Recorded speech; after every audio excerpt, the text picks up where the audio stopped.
Pues si él no ha querido avanzarnos el tema antes, No. Juan, por algo será. Hombre, porque me dijo que sí, que me dijo, tú vas a pensar que yo estoy loco. Y lo que os he dicho antes.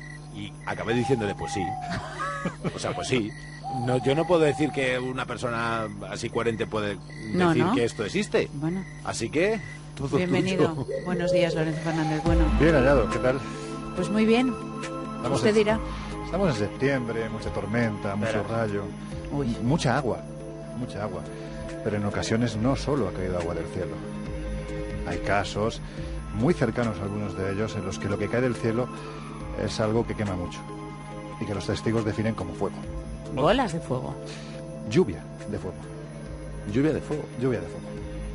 Bueno, que ha arrasado... debajo de un volcán en erupción. No, vamos, en Cáceres, en Torrejoncillo, Cáceres, que yo sepa, no hay volcanes.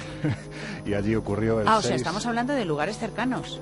Lejanos y cercanos. Nos vamos a centrar en lo que ocurre en nuestro país, ¿no? Porque yo creo que es interesante que la gente conozca un poco esta otra historia, quizás más heterodoxa, pero tan real como la vida misma, porque está reflejada en crónicas del pasado y en crónicas muy recientes, como este suceso ocurrido en Torrejoncillo, Cáceres, en el 6 de septiembre, además, del año 1980. Si os diré que todos estos fenómenos parten, por hacer un poco de historia, de la primera década del siglo XX. Hay un señor norteamericano, neoyorquino concretamente, llamado Charles Hoy Ford, que se dedica a recoger todo lo que los periódicos publican, que pasa desapercibido para el lector general y que se refiere a fenómenos extraños. Pero fenómenos, como diría un padre de un célebre cantante español, raros, muy raros. Por ejemplo, lluvia de ranas, lluvia de sangre, lluvia de carne. Y este señor se dedica a recoger todos estos casos en más de 30.000 fichas que son metidas en cajas de zapatos y que ahí permanecen prácticamente hasta que es publicado un libro póstumo conocido como el Libro de los Condenados, donde se reflejan todo este tipo de fenómenos extraños. Fijaros la influencia que tiene Charles Hoy Ford, que aparte de que hay una revista que lleva su nombre, Fortean Times, es una de las más conocidas a nivel internacional, británica, pues también influye mucho, por ejemplo, en la literatura de terror del siglo XX, en uno de los grandes maestros, posiblemente a la altura o más que el propio Stephen King, que es Howard Phillips Lovecraft.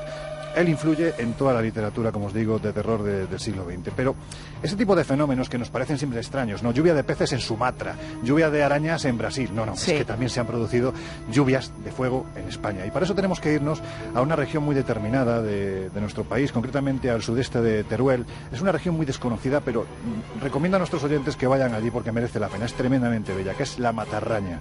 En esta zona hay una capital, la capital de Matarraña es Valderrobres. Y cuando tú llegas a la iglesia, que corona prácticamente un cerro, te das cuenta que en la pared, en cuyo interior estaría la sacristía, hay reflejado un friso. En ese friso hay lo que a todas luces parece ser una especie de ritual de corte satánico. ¿Por qué? Porque existía la creencia desde el siglo XVI que en los picos cercanos, la Picosa y la Caixa, de allí, de esos dos cerros, cuando había noche de tormenta, sonaba tan fuerte los truenos que allí estaban convencidos de que era el diablo con su legión tocando tambores. Entonces se reunían alrededor de esta iglesia para realizar lo que ellos llamaban los conjuros, ¿no? Para enconjurar a los demonios y que no se acercaran a los pueblos.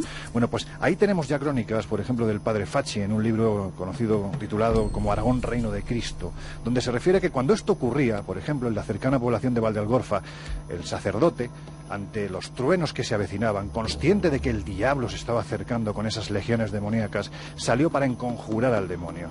Y lo que se encontró fue una terrible lluvia de fuego que hizo que hasta el pobre párroco se desmayara. Bueno, estas son crónicas del siglo XVI, XVII, que nos quedan un poco lejanas. Me parece poco que se desmayara solo, porque tú ves llover fuego... O a lo mejor es que le alcanza alguna bola.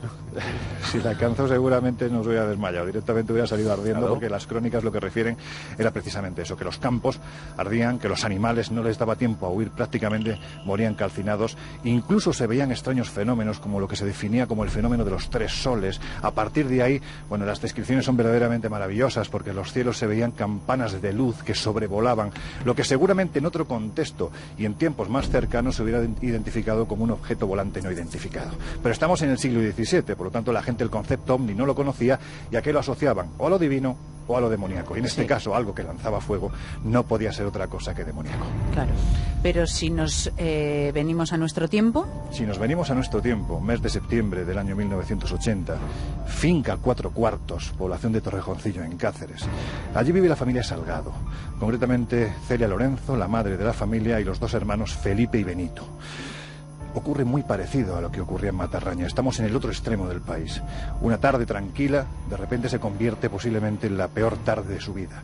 Ellos empiezan a notar como un sonido muy estruendoso, un ruido muy potente que procede de la montaña. No saben qué es, pero Benito en ese instante, consciente de que puede ser tormenta y de que a las ovejas, eran ganaderos, hay que meterlas en el corral, sale al exterior. Y lo que observa delante de la casa, aproximadamente unos 2000 metros, le deja completamente helado.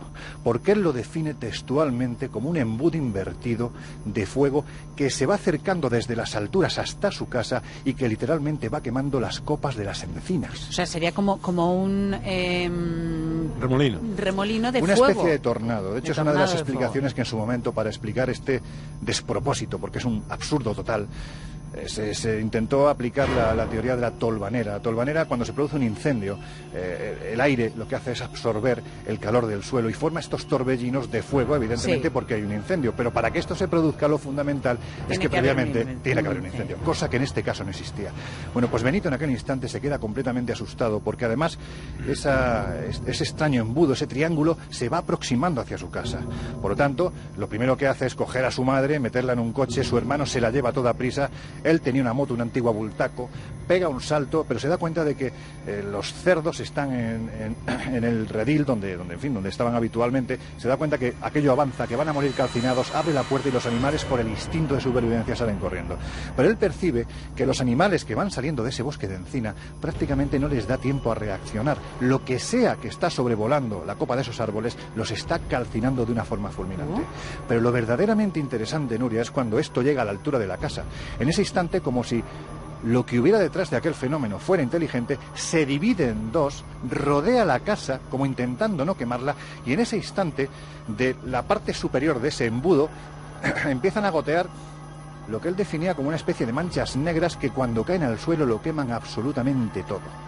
Este hombre en ese instante sale huyendo como alma que lleva el diablo, llega al pueblo cercano de Torrejoncillo, y cuando suben, la escena que se encuentran, ya ha desaparecido eso, lo que sea, y la escena que se encuentran en el porque son los animales calcinados, todo el entorno. El incendio, vamos a llamarle así, porque sí, eso sí que es algo objetivo, se había producido. Se había producido. Era una alucinación de este señor y tal, y él es el único testigo que hay de esa manera de actuar el fuego. ¿O? No, estaba por un lado la madre, Celia Lorenzo, estaba Felipe y Benito, los dos hermanos, y luego el guarda de la finca, que también se acercó para ayudarles, porque la madre no se quería ir de aquella casa, decía que esa casa era suya y que cómo iba a salir de allí, ¿no? Que iba a desaparecer todo. Por lo tanto, fueron 4 personas las testigos. ¿Qué explicación se ha dado? Pues mira, hay un documento muy interesante, porque evidentemente tanto Icona como la Guardia Civil realizan una investigación posterior, dado lo que se encuentran. Es que la casa está quemada, no la casa, sino el alrededor de la casa, en unos 1800 metros cuadrados, está abrasado, pero además de forma selectiva. Es decir, hay zonas en las que lo que sea ha caído, ha quemado, pero al lado no está quemado. Por lo tanto, no es un incendio coherente, vamos a decirlo de esta forma. Bueno, pues se abrió un expediente, el 17/8, donde quedaron registrados testimonios, fotografías. Las fotografías, os aseguro que son terribles, todo tipo de animales calcinados, todas las anomalías provocadas sobre el terreno, las huellas, y la conclusión a la que llegaron en este informe es que no sabían qué había ocurrido. O sea, no le podían dar una explicación. No le podían dar una explicación. De la Guardia Civil ni Icona. Ni Icona. Ahí sigue el expediente. Ahí sigue el expediente, y ahí sigue la finca de 4 cuartos y la casa donde todavía es perceptible los rastros que dejaron sobre la piedra, sobre el suelo, este incendio. ¿Me repites el lugar? Torrejoncillo, en Cáceres. Pues nada, nos iremos de vacaciones. Pues ya comprobarlo. Calor vas a pasar. Que tenga usted una bonita semana. Lorenzo Fernández. Igualmente, Bueno, gracias.